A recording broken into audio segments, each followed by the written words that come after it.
over 12.1 billion bonds. Terra Classic have actually bought over 12.1 billion coins of Terra Classic has been destroyed, have totally been taken out within the past 2 months. Wow, this is a combination from all bond portals, from Binance to Cremation to Lunatic, to DFLUNC protocol. I mean, over 100 bonding portals. Now, in the past 2 months, we've recorded about 12.1 billion bonds.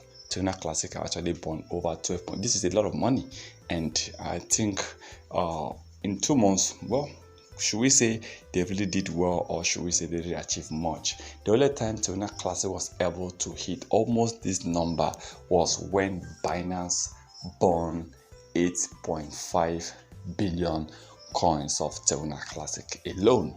Yes, Binance alone bond about 8.5. So by the time you add other bond portals, it actually took the bond of Terra Classic more higher, almost the same amount we are actually burning in the past 2 months. So I see this as well. I know this number is not really much to what we expected. Of course, I believe in 2 months, Terra Classic should have burned over 30 to 50 billion coins. But because of the within these 2 months, LUNC really faced a lot of things.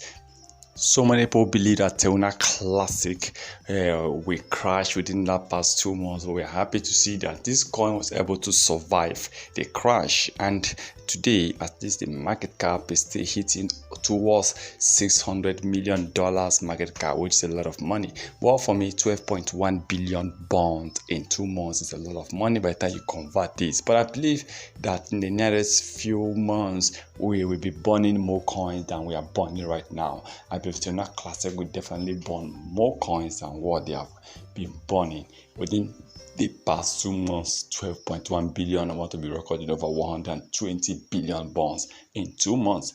And well, let's hope, I believe very soon LUNC will definitely get to that level. But for now, I believe they should focus on the project they have. They should focus on getting their projects successful, getting their project done, because I believe these projects will help Terra Classic coins to really bounce back. And I hope to see that many exchanges should also engage in the support for Terra Classic, so that in order to help this coin to meet up, in order to help this coin to bounce back more. Once again, remember, this is not the financial advice, so please can do your own research before taking any decisions.